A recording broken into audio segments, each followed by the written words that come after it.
Welcome back. గాన కోకిల మధుర గానానికి చిరునామా 5 దశాబ్దాలకు పైగా తన అపూర్వ స్వరంతో కోట్లాది మంది సంగీత ప్రియుల హృదయాలను అలరించిన దిగ్గజ గాయని ఎస్ జానకి ఇక లేరు. 17 భాషల్లో వేలాది పాటలు పాడి భారతీయ సినీ సంగీత చరిత్రలో చెరగని ముద్ర వేసిన ఆమె ప్రతి పాటలో భావాన్ని పలికిస్తూ శ్రోతలను మంత్రముగ్ధులను చేశారు.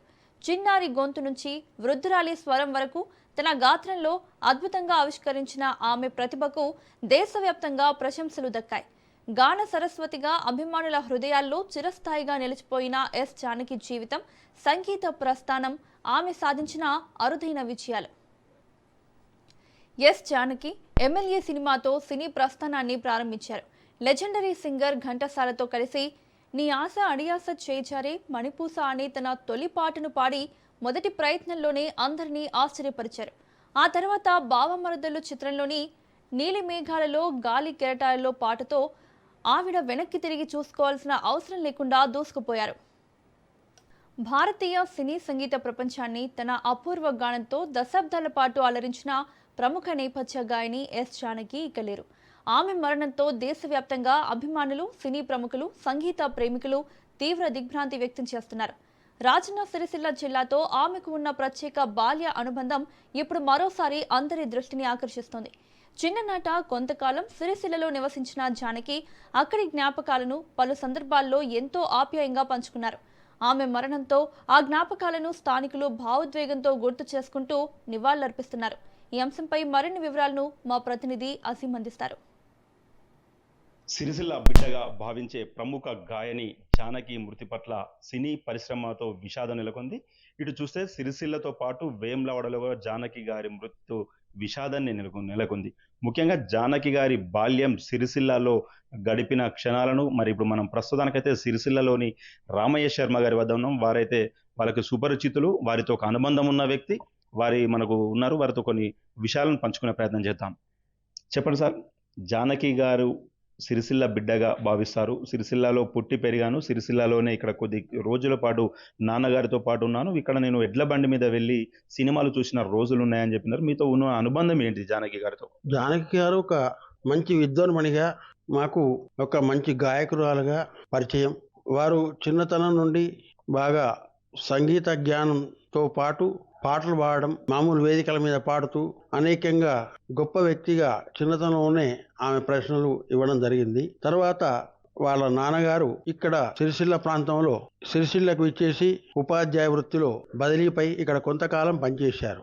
ఆ సందర్భంగా వారు సిరిసిల్లో వెంకటేశ్వర స్వామి దేవాలయం వద్ద ఒక పెంకుటింట్లో ఉన్నామని, ఆ సందర్భంలో మేము అనేక సార్లు వేములవాడ వెళ్ళొచ్చామని, వేములవాడ రాజేశ్వర స్వామి చాలా గొప్పవాడని, మరి నేను మీరు చెప్పగానే ఇక్కడికి అందుకే వచ్చానని, 2003లో మేము ఆహ్వానించిన ప్రోగ్రాంకు త్యాగరాయ ఉత్సవాలకు వేములవాడకు వచ్చానని ఆమె స్వయంగా నాతో చెప్పడం జరిగింది. ఆమె కేవలం బ్రాహ్మణ సాంప్రదాయంగా చాలా కట్టుదిట్టంగా ఆహార విహారాలన్నీ ఉండేవి. వారికి అనుగుణంగానే ఇక్కడ ఏర్పాటు చేయడం జరిగింది.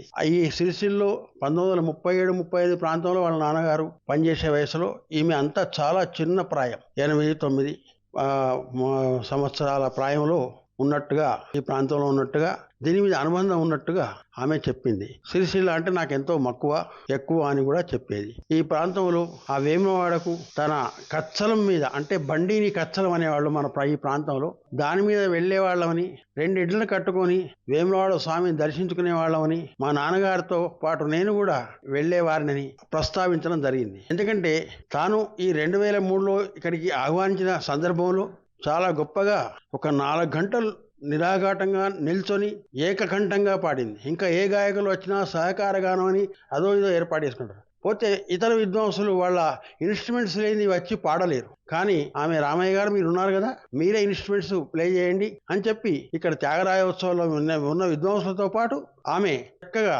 గానం చేసి అందరి మెప్పును పొందింది. కనుక ఆనాటి ఆ జీవిత చరిత్ర, ఇక్కడ ఉన్న అనుబంధం, ఇక్కడికి వచ్చిన విద్వాంసులంతా కూడా, ఇక్కడ ఉన్న లోకల్ ప్రజలు, స్థానికులు కూడా వారికి సిరిసిల్లతో ఉన్న అనుబంధం చాలా మరవలేకుండా ఉన్నారు. పోతే ఆమె కోరగానే సిరిసిల్ల అనగానే, అప్పుడు సిరిసిల్ల లేకుండా వేములవాడ నుంచి మరి సిఐ గారు రమ్మన్నారు, ఆహ్వానించారు. వాళ్ళ ఇంటికి విందుకు మా ఇంటికి వచ్చి మీరు వెళ్ళాలంటే సిరిసిల్లో మన ఇంటికి వచ్చి వేములవాడ నుంచి సిరిసిల్లో మా ఇంట్లో కాఫీ తీసుకొని సిఐ గారింట్లో ఉమామహేశ్వర శర్మ గారింట్లో చక్కని విందు ఆరగించి నా మాట మీద ఉన్న గౌరవంతో ఇక్కడ ఎంతోసేపు వారు చాలాసేపు ఉండి గత స్మృతులన్నీ కూడా నెమరు వేసుకుంటూ జ్ఞాపకం చేసుకుంటూ ఆమె చాలా ఆనందపడ్డారు. ఇది వారికి నాతో ఉన్న అనుబంధం. జానకమ్మ గారితో అక్కడ ఆ దేవతలంతా కూడా వారి గానాన్ని వినాలని నేను మనస్ఫూర్తిగా కోరుకుంటూ ఆ సర్వ దేవతా సంస్తుతి చేస్తున్నాను. జై రాజరాజేశ్వర. మనకు రమేష్ శర్మ గారు చెప్తున్న ప్రకారం అయితే ఆంధ్రప్రదేశ్లో పుట్టిన బిడ్డ అయినప్పటికీ సిరిసిల్ల బిడ్డగా భావిస్తాం కాబట్టి ఇక్కడ బాల్యంలో గడిపిన శృతులను చాలాసార్లు సిరిసిల్లకు వేములవాడకు వచ్చిన క్రమంలో త్యాగరాజ ఉత్సవాలు వచ్చినప్పుడైతే సిరిసిల్ల పట్టణాన్ని వేములవాడను గుర్తు చేసుకుంటూ ఉండేదని, ఒక ఆంధ్రప్రదేశ్లో పుట్టినప్పటికీ సిరిసిల్ల పేరును కూడా ఇప్పుడు తెలంగాణ రాష్ట్రంలోనే ఒక జానకి గారి మృతితో సిరిసిల్ల వైపు చూసే విధంగా, సిరిసిల్లకు ఒక ప్రాముఖ్యత తీసుకొచ్చే విధంగా జానకి గారు మృతి చెందడం చాలా బాధాకరం, విషాదం అని అయితే ఇక్కడ వాళ్ళకు సంబంధించిన వాళ్ళ ఆత్మీయ మిత్రులు ఇక్కడ మనకు చెప్పడం జరుగుతుంది. ముఖ్యమంత్రి రేవంత్ రెడ్డిపై బీఆర్ఎస్ వర్కింగ్ ప్రెసిడెంట్ కేటీఆర్ తీవ్ర ఆగ్రహం వ్యక్తం చేశారు. నీళ్ల కోసం అడిగితే నెత్తురు చల్లుతామనేలా మాట్లాడుతున్నారని సీఎం వ్యాఖ్యలపై కేటీఆర్ మండిపడ్డారు.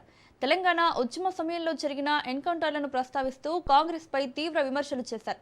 తెలంగాణ బిడ్డల రక్తంతో కాంగ్రెస్ చేతులు తడిచే